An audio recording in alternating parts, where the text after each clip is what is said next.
Hi മക്കളെ, എല്ലാവർക്കും ഏകണന്റെ ഈ ഒരു വീഡിയോ സെഷനിലേക്ക് സ്വാഗതം. റിഡോക്സ് റിയാക്ഷൻ ആരും പറയാത്ത ചില കാര്യങ്ങൾ, അതിന്റെ പാർട്ട് 2 ആണ്. പാർട്ട് 1 നിങ്ങൾ കൃത്യമായിട്ട് കണ്ട് പഠിച്ച് മനസ്സിലാക്കിയിട്ടുണ്ടാവും എന്ന് ഞാൻ വിചാരിക്കുകയാണ്. അതിൽ നമ്മൾ പഠിച്ചിരിക്കുന്ന ഏറ്റവും പ്രധാനപ്പെട്ട ഒരു കാര്യം എന്ന് വെച്ച് കഴിഞ്ഞാൽ, രണ്ട് സൈഡിലും അല്ലെ, ആ ഒരു ആനോഡിലും കാഥോഡിലുമുള്ള റിയാക്ഷൻസിന്റെ രാസപ്രവർത്തനത്തിന്റെ രണ്ട് സൈഡിലും ഇലക്ട്രോൺസിന്റെ എണ്ണം തുല്യമായ സമയത്ത് നമ്മൾ എന്ത് ചെയ്തു? അതിനെ കട്ട് ചെയ്തു. ഇതായിരുന്നു നമ്മൾ പാർട്ട് 1 പഠിച്ചത്. ഇനി ഇതിന്റെ വെറൈറ്റി ക്വസ്റ്റ്യൻസുകളാണ് നമ്മൾ കാണാൻ പോകുന്നത്.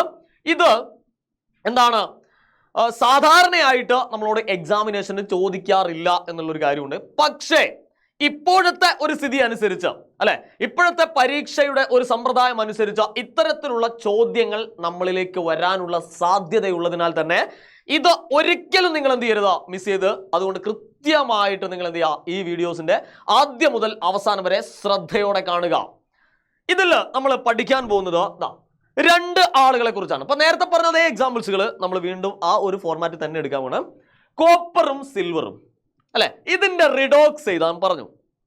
നമുക്ക് എല്ലാവർക്കും അറിയാം, കോപ്പറിന്റെ ഓക്സിഡേഷൻ നമ്പർ +2 ആണ്. കോപ്പറിന് 2 ഇലക്ട്രോൺസ് വിട്ടുകൊടുക്കാനുള്ള കഴിവ് ഉണ്ട് അല്ലെ. അതേപോലെ തന്നെ സിൽവറിന് എത്ര ഇലക്ട്രോൺസ് ആണ് വിട്ടുകൊടുക്കാനുള്ള കഴിവ്? 1 ഇലക്ട്രോൺസ് ആണ് വിട്ടുകൊടുക്കാനുള്ള കഴിവ്. ഇത് കൃത്യമായിട്ട് മനസ്സിലാക്കി വെക്കുക. ഓക്കെ, അപ്പൊ കോപ്പറിൻ്റെത് 2 ഇലക്ട്രോൺസ് വിട്ടുകൊടുക്കാനുള്ള കഴിവാണെങ്കിൽ സിൽവറിന് 1 ഇലക്ട്രോൺസ് ആണ് വിട്ടുകൊടുക്കാനുള്ള കഴിവ്.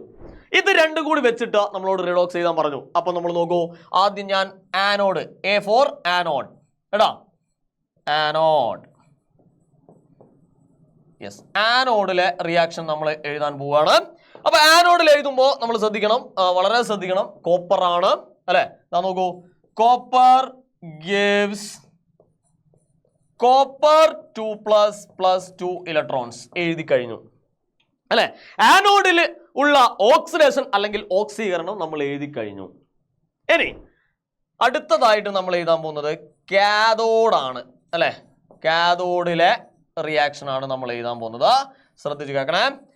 Ag1++1 ഇലക്ട്രോൺസ് ഗിവ്സ് Ag അല്ലെ. ഇവിടെ നമ്മൾ പഠിക്കുന്നത് റിഡോക്സ് എങ്ങനെ കൃത്യമായിട്ട് എഴുതാമെന്നാണ്.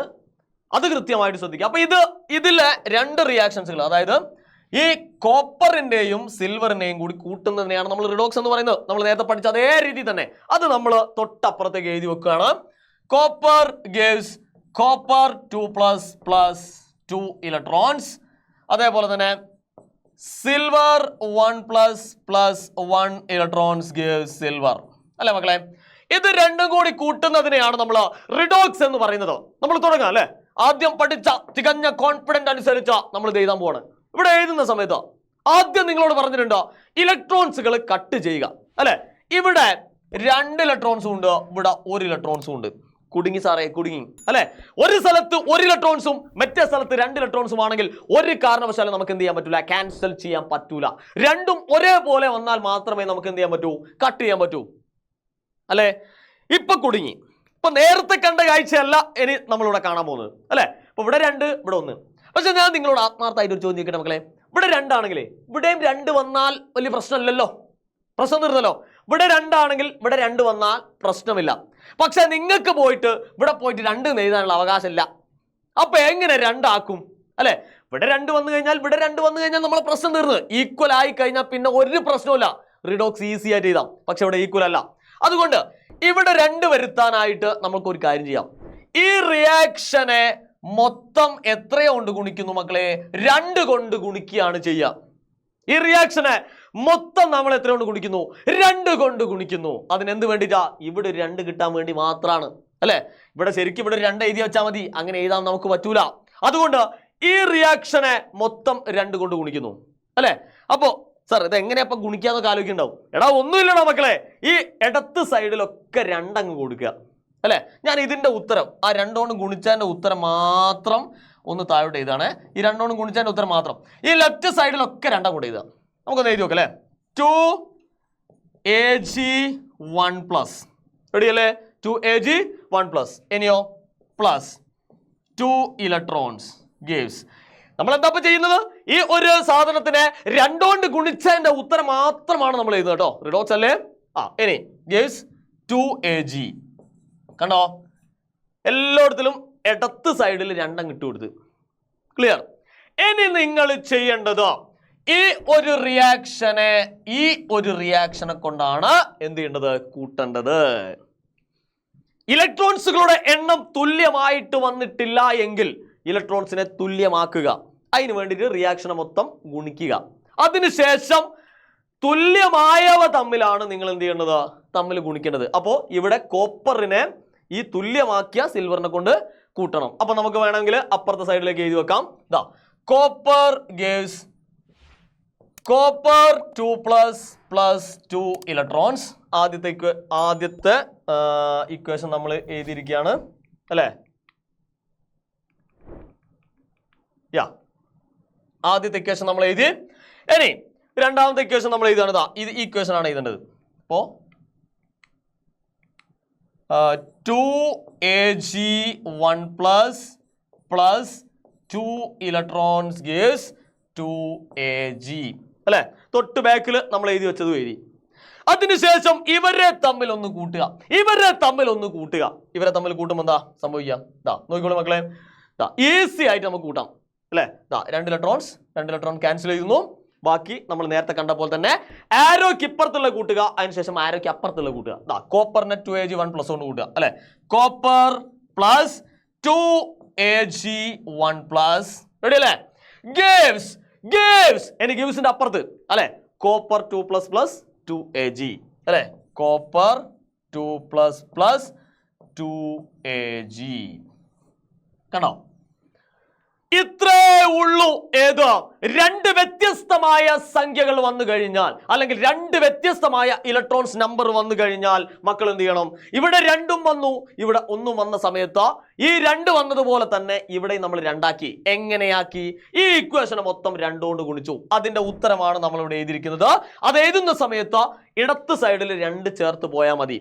അതിനുശേഷം എല്ലാത്തിലും 2 ചേർത്ത് കഴിഞ്ഞാൽ നമ്മൾ ആദ്യം കിട്ടിയ ഈ ഇലക്ട്രോൺസിലെ 2 ആ ഒരു ഇക്വേഷനും അടുത്തതായിട്ട് നമുക്ക് കൂട്ടി കിട്ടിയ ഇലക്ട്രോൺസും തമ്മിൽ എന്ത് ചെയ്തു? കൂട്ടി. അപ്പൊ നമുക്ക് എന്ത് കിട്ടി? ഈസി ആയിട്ട് നമുക്ക് ഉത്തരം കിട്ടി. കൃത്യമായിട്ട് തുല്യമായ രീതിയിൽ ഇലക്ട്രോൺസ് വന്നില്ലെങ്കിൽ അത് തുല്യമാക്കിയതിനു ശേഷം റിഡോക്സ് കാണുക. ഇതാണ് ഇതിലെ ഒരു ടൈപ്പ്. ക്ലിയർ ആണല്ലോ മക്കളെ? ഇനി ഇതിലെ മറ്റൊരു ടൈപ്പാണ് അലൂമിനിയവും സിങ്കും. ഞാൻ വീണ്ടും പറയാണ്, സാധാരണഗതിയിൽ ഇത്തരത്തിലുള്ള ചോദ്യങ്ങൾ ചോദിക്കാറില്ല. പക്ഷെ നമ്മൾ ഇപ്പോഴത്തെ ഒരു സ്ഥിതിക്ക് അനുസരിച്ച്, ഇപ്പോഴുള്ള പരീക്ഷയുടെ ഒരു നീക്കുപോക്കനുസരിച്ചുള്ള ക്വസ്റ്റ്യൻസുകളാണ് നിങ്ങൾക്ക് തരുന്നത്. അത് നമുക്ക് ഇതൊന്ന് ചെയ്ത് നോക്കാം. അലൂമിനിയവും സിങ്കും വളരെ ശ്രദ്ധിച്ച് കേൾക്കണേ. അലൂമിനിയത്തിന് 3 ഇലക്ട്രോൺസ് വിട്ടുകൊടുക്കാനുള്ള കഴിവുണ്ട്. ശ്രദ്ധിച്ച് കേൾക്കണേ. അതേപോലെ തന്നെ സിങ്കിന് 2 ഇലക്ട്രോൺസ് വിട്ടുകൊടുക്കാനുള്ള കഴിവുണ്ട്. ഇതാണ് ശരിക്കും വരുന്നത്. അലൂമിനിയത്തിന് 3ഉം സിങ്കിന് 2ഉം അല്ലെ? നമുക്കൊന്ന് എഴുതി നോക്കാം അല്ലെ? എങ്ങനെയാ? ആനോഡിൽ എഴുതാ അലൂമിനിയം അല്ലെ? Al gives Al3 + 3 electrons. Ready? ഇനി കാഥോഡിൽ എഴുതുക Zn2 + 2 ഇലക്ട്രോൺസ് gives Zn. മക്കളെ, ഇതിന്റെ റിഡോക്സ് കാണാൻ ഒറ്റയടിക്ക് നടക്കുമോ? ഇല്ല. കാരണം എന്താ?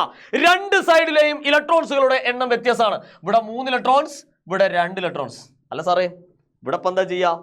ഒന്നിനെ കൊണ്ട് ഗുണിച്ചാല് പരിപാടി തീരൂല അല്ലെ? നേരത്തെ തൊട്ട് ബാക്കിൽ നമ്മൾ കണ്ടത് ഒരു റിയാക്ഷൻസിനെ നമ്മൾ ഒരു സംഖ്യ കൊണ്ട് ഗുണിക്കുന്നതായിരുന്നു. ഇവിടെ 2 റിയാക്ഷൻസിനെയും ഗുണിക്കേണ്ട ആവശ്യം വരും. കാരണം ഒരു സ്ഥലത്ത് മാത്രം ഗുണിച്ചിട്ട് കാര്യമില്ല. കാരണം ഇവിടെ 3ഉം ഇവിടെ 2ഉം വന്നാൽ നമുക്കിത് തുല്യമാക്കാൻ എന്തൊക്കെ ചെയ്യാം? നമുക്കൊരു കാര്യം ചെയ്താലോ? ഇവിടെ 2 തുല്യമാക്കാനേ ഈ റിയാക്ഷനെ മൊത്തം 2 കൊണ്ട് ഗുണിക്കുക. അപ്പോൾ ഇവിടെ ഇങ്ങനെ ഗുണിച്ച് പോകുമ്പോൾ ഇവിടെ 6 ഇലക്ട്രോൺസ് വരും. റെഡിയല്ലേ? 6 ഇലക്ട്രോൺസ് വരും. ഇനി ഈ ഇക്വേഷനെ മൊത്തം 3 കൊണ്ട് ഗുണിച്ചാലോ ഇവിടെ എത്ര വരും? 6 വരും. കണ്ടോ? ഇവിടെ ഉള്ളത് 6 ഇലക്ട്രോൺസ്, ഇവിടെ ഉള്ളത് 6 ഇലക്ട്രോൺസ്. അപ്പൊ ഈ ഒരു ക്വസ്റ്റ്യൻസിൽ നമ്മൾ കണ്ടത് 2 റിയാക്ഷൻസിനെയും നമ്പർ കൊണ്ട് ഗുണിക്കുന്ന കാഴ്ചയാണ് അല്ലെ? ആദ്യം നമ്മൾ പാർട്ട് 1 പഠിച്ചത് ഒറ്റ സംഖ്യ കൊണ്ടും ഗുണിക്കുന്നില്ല. പാർട്ട് 2 നമ്മൾ ആദ്യം പഠിച്ചു ഒരു റിയാക്ഷൻസിനെ ഒരു സംഖ്യ കൊണ്ട് ഗുണിക്കുന്നത് പഠിച്ചു. അടുത്തതായിട്ട് നമ്മൾ പഠിക്കുന്നത് 2 റിയാക്ഷനെ 2 സംഖ്യ കൊണ്ട് ഗുണിക്കുന്നതാണ്. കൃത്യമായിട്ട് മക്കൾക്ക് മനസ്സിലാവണം കേട്ടോ. ഇവിടെ 2 കൊണ്ട് ഗുണിച്ചു കഴിഞ്ഞാൽ 6 ഇലക്ട്രോൺസ് വരും. ഇവിടെ 3 കൊണ്ട് ഗുണിച്ചാലും 6, 2ഉം 6 ആയി. ഈസി ആയിട്ട് കിട്ടും അല്ലേ? അപ്പൊ ഇതെങ്ങനെയാ എഴുതുക? ഇതാ ഈ ലെഫ്റ്റ് സൈഡിലൊക്കെ 2 ഇട്ട് കൊടുക്കുക. റെഡി അല്ലേ മക്കളെ? ഇതാ നമുക്കൊന്ന് എഴുതി നോക്കാം അല്ലേ? അപ്പൊ എങ്ങനെ വരും? 2al gives 2al, ഇതാ നോക്കൂ മക്കളെ, 2al 3 plus 6 ഇലക്ട്രോൺസ്. റെഡി അല്ലേ മക്കളെ? റെഡി അല്ലേ? ഇതാ എല്ലാ സൈഡിലും ഇവിടെയൊക്കെ 2 ചേർത്ത് കൊടുത്താൽ ഇതാ 2 × 3 പറയുമ്പോൾ 6. ഇനി അതേപോലെ തന്നെ ഇവിടെയൊക്കെ 3 അങ്ങോട്ട് ചേർത്ത് കൊടുക്കാം. എങ്ങനെയാ 3 വെക്കുക? 3Zn2 ഇതാ 3Zn2 plus 6 ഇലക്ട്രോൺസ് അല്ലെ? 6 ഇലക്ട്രോൺസ് gives 3Zn കേട്ടോ. ഒന്നും പേടിക്കണ്ട, നിങ്ങൾ ഗുണിക്കാൻ പറഞ്ഞു കഴിഞ്ഞാൽ ഒന്നും തന്നെ പേടിക്കണ്ട. ഇതിന്റെ ഇടത്ത് സൈഡിൽ അങ്ങോട്ട് പോയാൽ മതി. ഇതാ ഇവിടെ ഇപ്പൊ 3 ആണെങ്കിൽ ഇവിടെ 3 ഇട്ട് കൊടുക്കുക. ഇവിടെ 3 അങ്ങനെ ഇട്ട് കൊടുക്കാൻ പറ്റില്ല. ആ 3ന് 2 കൊണ്ട് കുടിച്ചാൽ ഇവിടെ 6 വരും. ഇവിടെ 3 ഇട്ട് കൊടുക്കുക. ഇത് തന്നെയാണ് അപ്പുറത്ത് എഴുതിയത് 3 6 3. ഇതാ നോക്കി 3 6 3. സിമ്പിൾ കേട്ടോ, ഇത് വലിയ സംഭവം ഒന്നുമല്ല. ഇനി ഈസി ആയിട്ട് നമുക്ക് റിഡോക്സ് കാണാം. ഈസി ആയിട്ട് റിഡോക്സ് കാണാം. ഇതാ 6 ഇലക്ട്രോൺസും 6 ഇലക്ട്രോൺ ക്യാൻസൽ ചെയ്തു. ആദ്യം ആരോക്ക് ഇപ്പുറത്തുള്ള കൂട്ടുക.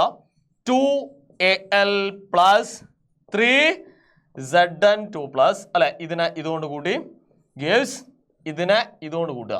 അപ്പോ 2al plus 3Zn. ഓക്കെ അല്ലേ? 2al plus 3Zn2 plus 2al gives 3Zn. കേട്ടോ, ഇത്രയും കാര്യങ്ങൾ നിങ്ങൾക്ക് ഭംഗിയായിട്ട് മനസ്സിലായിട്ടുണ്ടാവും. അപ്പൊ നമ്മൾ പാർട്ട് 1ലും പാർട്ട് 2ലായിട്ട് പറഞ്ഞത് റിഡോക്സിൽ ഇതുവരെ ആരും പറയാത്ത കാര്യങ്ങളാണ്. അതിൽ പാർട്ട് 2ൽ പറഞ്ഞിരിക്കുന്ന കാര്യങ്ങൾ നിങ്ങളൊരു സേഫ്റ്റിക്ക് വേണ്ടിയിട്ട് ഒന്ന് മനസ്സിലാക്കി വെക്കുക. നമ്മൾ നിർബന്ധിക്കുന്നില്ല, കാരണം ഇത്തരത്തിലുള്ള ക്വസ്റ്റ്യൻസുകൾ ഇതുവരെ വന്നിട്ടില്ല. പക്ഷേ ഞാൻ വീണ്ടും പറയാണ്, ക്വസ്റ്റ്യൻസിന്റെ ഒരു ഒഴുക്കനുസരിച്ച് നമ്മൾ ഇത് പറഞ്ഞു എന്നേ ഉള്ളൂ എന്ന് വിചാരിച്ച് നിങ്ങൾ എന്ത് ചെയ്യരുത്, ഇത് പഠിക്കാതെ പോകുക. ഇതും കൂടി പഠിച്ചാൽ നിങ്ങൾക്കറിയാത്തതായിട്ട് ആ ഒരു ചാപ്റ്ററിൽ ഒന്നും ഉണ്ടാവില്ല. അതിൻ്റെ ഏറ്റവും ഹയസ്റ്റിൽ നിന്നുകൊണ്ട് നിങ്ങൾ ഇത് മനസ്സിലാക്കിയിട്ടുണ്ടാവും. അപ്പോൾ ഒന്നുകൂടി നമ്മളൊന്ന് കൺക്ലൂഡ് ചെയ്യാണ്. ആദ്യം നമ്മൾ പഠിച്ചത് 2നെയും തുല്യമായിട്ടുള്ള ഇലക്ട്രോൺസുകൾ ഉള്ളത്, അത് ഈസി ആയിട്ട് കട്ട് ചെയ്യാം. രണ്ടാമതായിട്ട് പഠിച്ചത് ഒരു റിയാക്ഷൻസിനെ മാത്രം ഗുണിച്ചുകൊണ്ട് ഈക്വൽ ആക്കുന്ന പരിപാടി. ഇനി മൂന്നാമത്തെ റിയാക്ഷൻസിൽ 2 റിയാക്ഷൻസിനെയും വ്യത്യസ്ത സംഖ്യകളെ കൊണ്ട് ഗുണിച്ചിട്ട് ഈക്വൽ ആക്കുന്ന പരിപാടി. എന്തായാലും എന്തായിരിക്കണം, ഇലക്ട്രോൺസിന്റെ എണ്ണം തുല്യമായാലേ നമുക്ക് റിഡോക്സ് എഴുതാൻ കഴിയൂ. ഇനി ഇലക്ട്രോൺസിന്റെ എണ്ണം തുല്യമായില്ലെങ്കിൽ നമ്മൾ ആക്കണമെങ്കിൽ എന്ത് ചെയ്യണം? അതിനെ ഈസി ആയിട്ട് എന്ത് ചെയ്യണം? അതിനെ നമ്പർ കൊണ്ട് ഗുണിക്കണം. ഇത്രയേ ഉള്ളൂ. ക്ലിയർ ആണല്ലോ മക്കളെ? അപ്പൊ ആരും പറയാത്ത കാര്യങ്ങൾ നിങ്ങൾക്ക് മനസ്സിലായി എന്ന് വിചാരിക്കുകയാണ്. ഇത്തരത്തിലുള്ള നമ്മളെ കെമിസ്ട്രി എക്സാമുമായിട്ട് ബന്ധപ്പെട്ട A to Z കാര്യങ്ങൾ നിങ്ങളുമായിട്ട് സംസാരിക്കാൻ, നിങ്ങളെ പഠിപ്പിക്കാൻ അല്ലെ, നിങ്ങളെ അറിയിക്കാൻ എന്ത് ചെയ്യുന്നുണ്ട്? ഇന്ന് വൈകുന്നേരം 7:30 നമ്മൾ ലൈവിൽ വരുന്നുണ്ട്. അപ്പൊ മക്കൾ എന്ത് ചെയ്യണം? നിങ്ങളെ കൂട്ടുകാരൊക്കെ വിളിച്ചിട്ട് എന്ത് ചെയ്യുക? വരിക. കൃത്യമായിട്ട് എക്സാം പാറ്റേൺ അനുസരിച്ച്, എക്സാമിന്റെ മൂവ്മെന്റ് അനുസരിച്ചാണ് നമ്മൾ എന്ത് ചെയ്യുന്നത്? ഈ കാര്യങ്ങളൊക്കെ നമ്മൾ മനസ്സിലാക്കുന്നത്. ക്വസ്റ്റ്യൻസുകൾ മാക്സിമം നിങ്ങൾ പരിചയപ്പെടുക, നല്ല കോൺഫിഡൻ്റ് ആയിട്ട് ഉത്തരം എഴുതുക. നിങ്ങൾക്ക് നല്ല ഒരു വിജയം ഉണ്ടാകട്ടെ എന്ന് ആശംസിക്കുകയാണ്. So children's, good bye.